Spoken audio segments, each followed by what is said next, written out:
मंत्री उदय सामंत, संदीपान भुमरे सरकारच्या वतीने मनोज जरांगेंना पुन्हा भेटणार। काल ठरलेल्या घडामोडींचा ड्राफ्ट जरांगेंना दिला जाणार। उपोषण मागे घेतल्याबद्दल उपमुख्यमंत्री देवेंद्र फडणवीसांनी मनोज जरांगेंचे आभार मानलेत। या प्रक्रियेमध्ये माजी न्यायमूर्ती सुनील शुक्रे आणि न्यायमूर्ती मारुती गायकवाड तसंच आपल्या सर्व सहकारी मंत्री आणि लोकप्रतिनिधींचेही आभार। फडणवीसांचं ट्विट। समाज उभा राहिला नसता तर लढा यशस्वी झाला नसता। जरांगे प्रामाणिकपणे लढले नसते तर समाज पाठीमागे उभा राहिला नसता। हे यश समाजाचं आणि जरांगे पाटील यांचं। बच्चू कडूंची प्रतिक्रिया।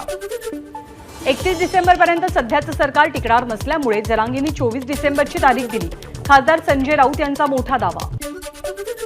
संजय राऊत यांच्या वक्तव्याविषयी आपण बोलणार नाही, राजकीय विषय असल्यामुळे वक्तव्य करणार नाही। संजय राऊतांच्या विधानाबद्दल जरांगेंची प्रतिक्रिया। 24 डिसेंबरची तारीख लिखित स्वरूपात मिळाली आहे। वकील आणि शिष्टमंडळासमोर 24 तारीख ठरल्याची मनोज जरांगे यांची माहिती। ठाकरे कुटुंब काल दुपारी 1 वाजता डेहराडूनसाठी रवाना। नितेश राणेंचं ट्विट। हीच का तुमची मराठा आरक्षणाची काळजी? नितेश राणेंचा उद्धव ठाकरेंना सवाल। लवकरच बेबी पेंग्विनची SSR प्रकरणामध्ये अटकेची शक्यता। राणेंनी नाव न घेता आदित्य ठाकरेंना पुन्हा डिवचलं। मराठा आरक्षणाच्या मागणीसाठी तुळजाभवानी मंदिराबाहेर मराठा समाजाकडून आरती। या आरतीला मोठ्या संख्येने महिलांची उपस्थिती। मराठा समाजाने शांततेत आंदोलन केली, त्यामुळे न्यायालय मराठा समाजाच्या बाजूने उभा राहिला। सदावर्तेंच्या याचिकेवरती मनोज जरांगेंची प्रतिक्रिया। जरांगेंनी आपलं उपोषण मागे घेतल्याचा आनंद, पण ते तहात हरले। ओबीसी नेते हरिभाऊ राठोड यांची प्रतिक्रिया।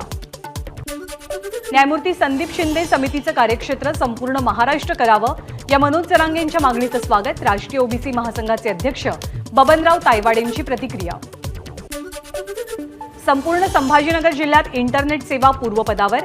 मनोज जरांगेंनी उपोषण मागे घेताच प्रशासनाकडून इंटरनेट सेवा पुन्हा बहाल। जालनामध्ये मध्यरात्री 12 वाजल्यापासून इंटरनेट सेवा पूर्ववत। गेल्या काही दिवसांपासून खबरदारी म्हणून इंटरनेट सेवा बंदीचा निर्णय लागू होता। उपोषण मागे घेतल्यावरती मनोज जरांगेंवरती छत्रपती संभाजीनगरमधल्या रुग्णालयात उपचार सुरू। आरक्षण न दिल्यास सरकारला जड जाईल, जरांगेंचा सरकारला इशारा। आमदार राजेश टोपेंनी घेतली मनोज जरांगे यांची भेट। राजेश टोपेंकडून जरांगेंच्या प्रकृतीची विचारपूस। नाशिकहून जायकवाडीला सोडणाऱ्या पाण्याच्या स्थगितीसाठी मुंबई उच्च न्यायालयात याचिका। याचिकेवरती पुढच्या आठवड्यात सुनावणी होणार। पुण्यातल्या चांदणी चौकाजवळ असलेल्या वेद भवन परिसरातल्या नागरिकांचं आंदोलन। हजारो रहिवाशांचा सुरक्षित रस्त्याच्या मागणीसाठी मोर्चा। मेट्रो गर्डरच्या कामासाठी ठाण्यामध्ये 28 दिवस रस्ते बंद राहतील। रात्री 12 ते सकाळी 5 वाजेपर्यंत रस्ते बंद। राज्याचे शालेय शिक्षण सचिव आणि अप्पर सचिवांच्या विरोधात अजामीनपात्र वॉरंट। विशेष शिक्षकांना नियमित वेतन देण्यासंदर्भात मुंबई उच्च न्यायालयाच्या नागपूर खंडपीठाच्या आदेशाचं पालन केलं नाही आणि न्यायालयामध्ये उपस्थित न राहिल्याचं हे प्रकरण आहे। नंदुरबार जिल्ह्यातील राष्ट्रीय आरोग्य अभियान अंतर्गत कर्मचाऱ्यांचं बेमुदत आंदोलन सुरू।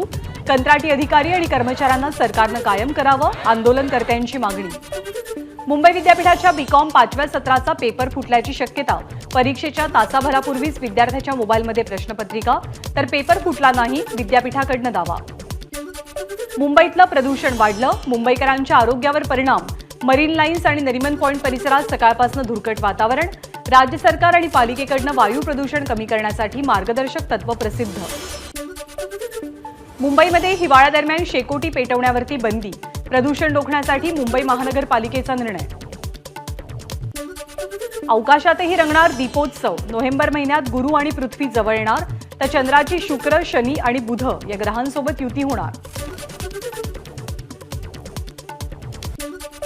स्वाभिमानी शेतकरी संघटनेचे नेते राजू शेट्टी यांच्या आक्रोश पदयात्रेला पुन्हा सुरुवात। जरांगे पाटील यांच्या आंदोलनामुळे ही आक्रोश यात्रा स्थगित झालेली होती।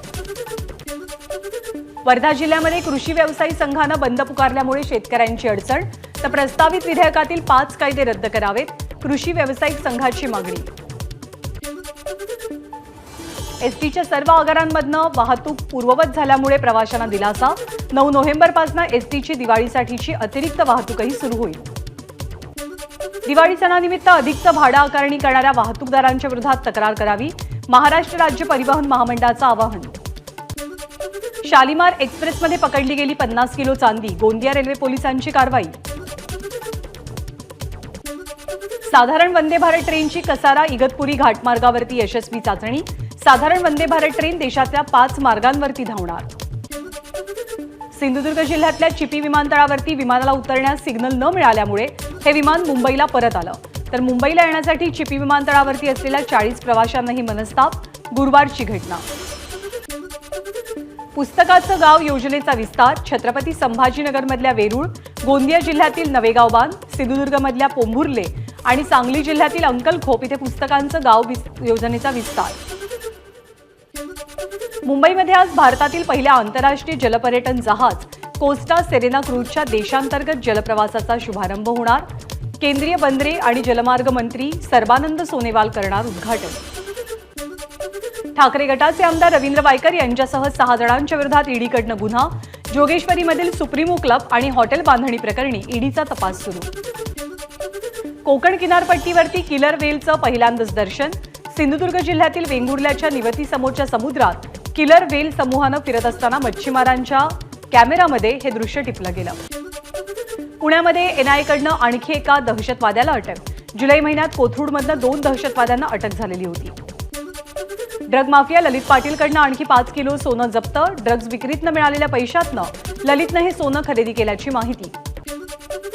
पुणे विद्यापीठातील वसतिगृहाच्या भिंतीवरती नोंदींबाबत आक्षेपार्ह मजकूर. आक्षेपार्ह मजकूर लिहिल्याप्रकरणी गुन्ह्याची नोंद.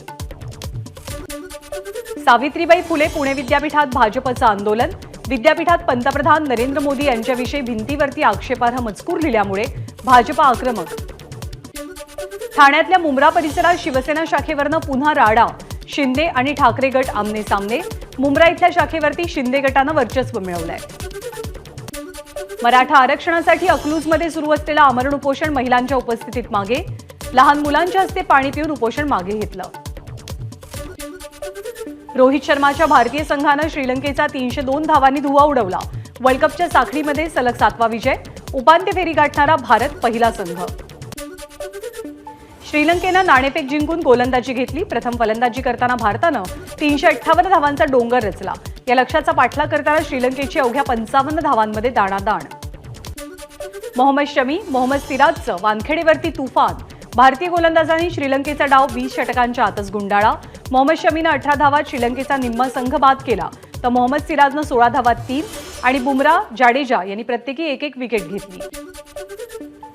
भारताच्या शुभमन गिलचं शतक 8 धावांनी हुकलं. सचिन तेंडुलकरच्या 49 षटकांच्या विक्रमाची बरोबरी साधण्याचं विराट कोहलीचं स्वप्नही 12 धावांनी भंगलं. एका कॅलेंडर वर्षात सर्वाधिक वेळा 1000 धावा करण्याचा विक्रम विराट कोहलीच्या नावे. सचिन तेंडुलकरचा 7 वेळेला 1000 धावा करण्याचा विक्रम मागे टाकला. एका कॅलेंडर वर्षामध्ये 8 वेळा 1000 धावा करणारा विराट जगातला एकमेव फलंदाज. श्रीलंकेविरुद्धच्या सामन्यात श्रेयस अय्यरनं 6 षटकार ठोकले. रोहित शर्मा आणि कपिल देव यांच्या विक्रमाशी बरोबरी. श्रेयस अय्यर आता रोहित आणि कपिल नंतर भारतासाठी वर्ल्ड कपच्या एका डावात 6 षटकार ठोकणारा तिसरा फलंदाज. भारत बनला एकाही फलंदाजानं शतक न झळकावता सर्वाधिक धावा करणारा संघ. यापूर्वी वर्ल्ड कपमध्ये शतक न करता सर्वाधिक धावा करण्याचा विक्रम पाकिस्तानच्या नावे होता. अफगाणिस्तानचा आज नेदरलँडशी लखनौमध्ये सामना. अफगाणिस्तानच्या फिरकीपटूंकडे लक्ष. नेदरलँड्सला उपांत्य फेरीतलं आव्हान टिकवून ठेवण्यासाठी मोठ्या विजयाची गरज. बिग बॉस विजेता एल्विश यादव याच्या विरोधात गुन्हा दाखल. ड्रग्ज पार्ट्यांमध्ये विषारी सापांचं विष पुरवल्याचा एल्विशवरती आरोप. एल्विससह 5 जणांवर गुन्हा. पाकिस्तानच्या सार्वत्रिक निवडणुका 11 फेब्रुवारीला. पाकिस्तान निवडणूक मंडळाची सर्वोच्च न्यायालयात माहिती. एबीपी माझा, उघडा डोळे बघा नीट.